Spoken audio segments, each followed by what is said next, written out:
Splan Récap, les infos du mois, sélectionnées par la rédaction de Splan, premier média d'investigation en Bretagne. Bonjour à toutes et à tous. Bonjour Pierre-Yves. Bonjour Nicolas, bonjour à toutes et à tous. Pierre-Yves Bulteau, vous êtes journaliste pour le média associatif Splan, premier média d'investigation indépendant en Bretagne. Et nous nous retrouvons pour parler de l'actualité dans notre région vue par Splan au mois de décembre 2025. Et tout d'abord, je vous souhaite, Pierre-Yves, une très bonne année 2026, ainsi qu'à toute l'équipe des journalistes de Splan. Nous vous souhaitons bien sûr une belle année d'enquête, passionnante et indépendante en Bretagne. Et nous vous souhaitons aussi de pouvoir continuer à exercer ce très précieux métier de journaliste sans entrave. Merci Nicolas, mes meilleurs vœux à vous aussi, ainsi qu'à toute l'équipe de Radio Boa. Et je sais que la fin de l'année 2025 a été des plus stressantes pour vous, avec notamment la menace d'une baisse conséquente du FSER, ce fonds de soutien à l'expression radiophonique qui permet de faire entendre des voix différentes dans nos territoires, de mettre en place des actions concrètes d'éducation aux médias dans les écoles et donc de permettre à chacun de s'informer en conscience. Un équilibre citoyen, somme toute logique en démocratie, mais dont nous avons pu mesurer à Splan concrètement la fragilité début décembre dernier. Je parle là bien évidemment, Nicolas, de notre interdiction de couvrir la soirée bilan RSA organisée par Maël de Calan, le président du département du Finistère, avec le refoulement, il faut dire, assez violent par un vigile d'un de nos journalistes, Christine Falleron. Alors l'affaire a beaucoup été commentée, elle a surtout donné lieu à bon nombre de contre-vérités. Maël de Calan nous taxant de médias militants, de blogs d'extrême gauche, ce qui est bien évidemment faux et reprend cette logique trumpienne qui consiste à discréditer des médias qui ne seraient pas aux ordres. En réalité, cette polémique n'a desservi que celui qui l'a lancée, puisque nous avons reçu d'innombrables soutiens venus de Bretagne et de toute la France, un soutien qui s'est concrétisé par une campagne de dons exceptionnelle.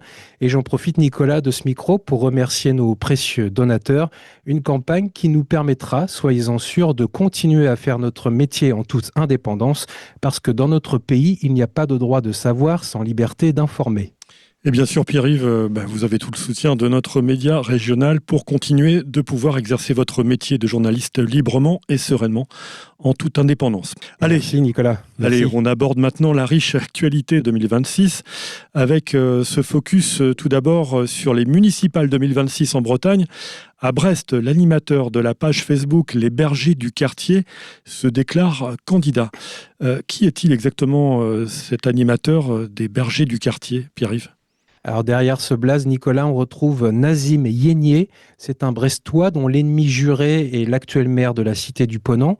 Le thème de prédilection, l'insécurité, et le terrain de jeu favori, les quartiers dits prioritaires. Ce portrait signé Julien Meffre pour Splan raconte surtout l'histoire d'un homme aux accointances directes avec l'extrême droite française la plus radicale. Qu'il s'agisse du youtubeur Vincent Lapierre, ancien compagnon de route d'Alain Soral et avec qui le berger a tourné une vidéo dans le quartier de Pont-à-Nézen, de son passage derrière le micro du podcast complotiste Toxin ou encore de ses mentions par le journal identitaire Frontières. Derrière cet activisme de réseau, il y a un agenda politique clairement affiché, puisque vous l'avez dit, Nicolas, le berger vient officiellement de se lancer dans la campagne des municipales à Brest. Et alors, à Splan, vous avez pu interroger ce Nazim Yénier pour en savoir plus sur la nature de ses engagements. Et oui, la question que l'on s'est posée, Nicolas, avec ce portrait de Nazim Yénier, c'était de savoir quelle était sa réelle connexion avec les quartiers. Y vit-il? Y connaît-il les réalités? Ou se sert-il uniquement de ces derniers et de leurs habitants pour tourner des vidéos et lancer sa campagne? Alors, longuement interrogé, ce dernier nous a répondu, je cite, que sous prétexte que je n'habiterai pas ces quartiers alors qu'il y a des personnes tuées ou agressées, je n'aurai pas mon mot à dire. Et en tant que citoyen qui paye des impôts pour que les HLM soient entretenus, j'ai le droit de regarder ce qui se passe là-bas. Et la suite est à lire sur notre site splan.org. Autre focus du mois à Splan, vous reparlez dans votre infolettre du projet d'extension d'une exploitation porcine de Landuvez dans le Finistère, dont le propriétaire Philippe Bizien vous avez attaqué en diffamation. Alors, une audience a eu lieu récemment pour demander l'annulation de l'autorisation d'extension de cet établissement agricole. Et parallèlement, les opposants à cette extension ont également été attaqués en justice par le même propriétaire. Et ses opposants s'interrogent également dans le cadre de cette plainte sur le rôle qu'aurait pu jouer un ancien correspondant local de la presse quotidienne régionale. Expliquez-nous tout, Pierre-Yves.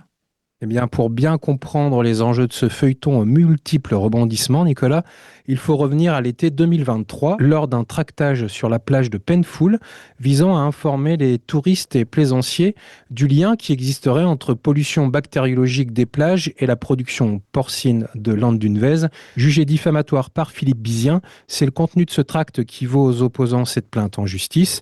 Sur le fond, les militants que nous avons interrogés se disent sereins, mais c'est plutôt la manière dont a été menée la procédure qui les interroge, et notamment, vous l'avez dit, le rôle joué par l'ancien correspondant local du Télégramme dans cette histoire, car ce sont bien son article, ses photos et son témoignage qui ont permis aux gendarmes d'identifier et de convoquer certains militants présents ou non lors de cette action.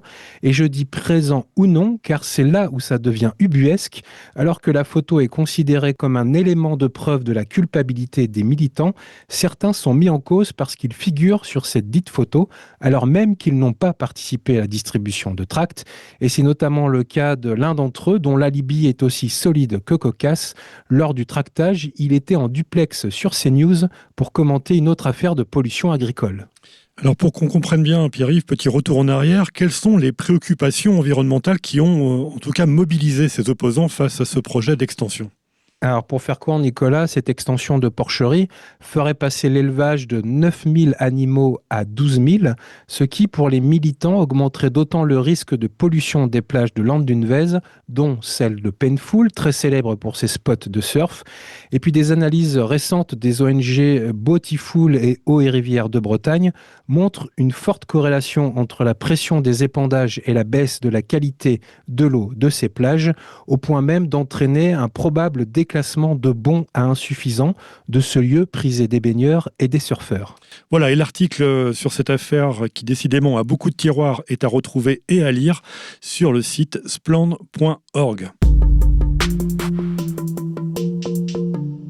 Glané pour vous également au mois de décembre 2025 par Splend, à Brest, après leur passage au café de la plage, 9 membres d'un groupuscule de hooligans interpellés. L'expédition n'avait duré qu'une poignée de minutes. 3 mois après l'attaque de ce lieu emblématique des Antifas brestois, vous l'avez dit Nicolas, 9 suspects ont été interpellés et placés en garde à vue les 16 et 17 décembre dernier.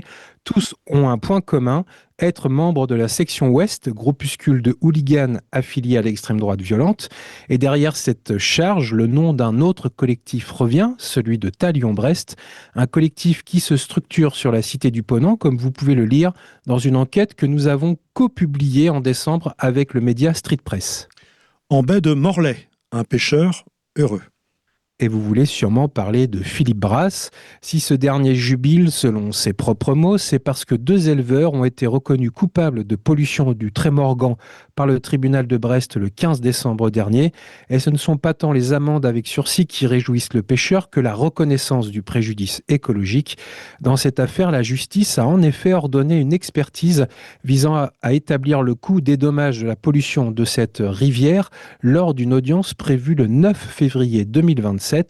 Et cette expertise sera confiée au même expert que pour la pollution de la Pinzée, aux grandes dames du lobby de la viande, l'UGPVB, qui avait tenté une manœuvre de déstabilisation de ce même expert auprès du directeur national de l'Office français de la biodiversité, l'OFB, comme nous l'avions d'ailleurs révélé le 15 décembre dernier. Une question, sage ou pas sage ? Une réponse sage comme schéma d'aménagement et de gestion des eaux. Et encore une fois, Nicolas, une histoire de pression agricole sur la qualité de l'environnement, car une partie de la profession est vent debout contre ce document qui vise à protéger la ressource en eau du bassin versant de la Vilaine. Et les tensions se focalisent notamment sur l'interdiction d'utiliser des herbicides de maïs dans les zones les plus fragiles, soit 1,4% du bassin versant. Et pour contrer ce schéma, un courrier a même été envoyé au préfet, signé par un large panel d'acteurs de l'agro-industrie, par la FNSEA ou par la Chambre d'agriculture. Et ces derniers menacent rien de moins que de contester devant les juges ce document qui consisterait, à leurs yeux, à un obstacle insurmontable. Et contre ce déni démocratique, Eaux et Rivières de Bretagne annonce une manifestation ce samedi 10 janvier à Rennes. Et pour finir, Roche Blanche et Colère Noire, c'est du côté de Douarnenez dans le Finistère que ça se passe.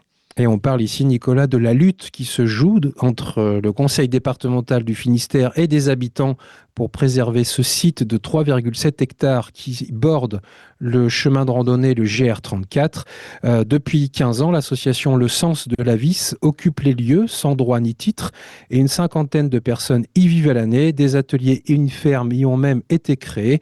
Et à l'heure où la liquidation judiciaire a été conclue, l'association s'est montrée intéressée pour acheter ce lieu, mais le conseil départemental du Finistère a pris la main sur cette vente, envisageant tout simplement sa destruction, ce que les habitants déplorent en parlant d'un rouleau compresseur. Voilà, ces infos glanées pour vous à lire sur le site de splend.org et vous y retrouverez également la rubrique « Ça se passe près de chez vous » pour tout savoir sur les différents projets agricoles, industriels, d'urbanisation qui peuvent surgir près de chez vous en Bretagne. Et on termine, Pierre-Yves, avec l'agenda de Splend, les rendez-vous à noter dans vos agendas dans les prochaines semaines. Et le moins qu'on puisse dire, Nicolas, c'est qu'en 2026, on démarre sur les chapeaux de roue avec pas moins de 4 rendez-vous sur les prochains jours. Et on commence le 20 janvier du côté de Lorient avec la présentation de notre enquête sur la bétonisation du littoral breton. Cette présentation sera faite par Denis Vanier et Jérémy Spirglas. Le rendez-vous est donné à l'amphithéâtre Massiac de la fac de lettres de l'Université Bretagne Sud. Et cela se passe à partir de 20h. Et puis on embraye dès le lendemain, mercredi 21 janvier, à la Maison des associations de Rennes, avec cette fois-ci une table ronde sur le remembrement et le bocage. Elle aura lieu en compagnie d'Inès Léraud et de Nolwenn Weiler dès 19h30. Et on file ensuite du côté de Quimperlé le 25 janvier, où j'animerai un ciné-débat autour du documentaire Un monde enragé, le temps d'Angela Duval et d'un diaporama de Félix et Nicole Le Garec sur le remembrement. Un ciné-débat en présence normalement de Nicole Le Garec. Et puis Nicolas, on termine ce mois de janvier en vous donnant rendez-vous au Festival brestois de la radio Longueur d'onde, avec notamment notre participation à une table ronde intitulée « Défendre l'indépendance des médias » avec Caroline Trouillet, Vincent Hédin et Olivier Legrain, les deux auteurs de Sauver l'information de l'emprise des milliardaires. Le rendez-vous aura lieu le 30 janvier à 17h45 au Quartz de Brest. C'est ce qu'on appelle un agenda très riche. Merci beaucoup Pierre-Yves. 2026, c'est donc bien parti. Donc rendez-vous le mois prochain sur nos antennes pour de nouvelles actus de Splend, premier média d'investigation en Bretagne. Merci à vous Pierre-Yves.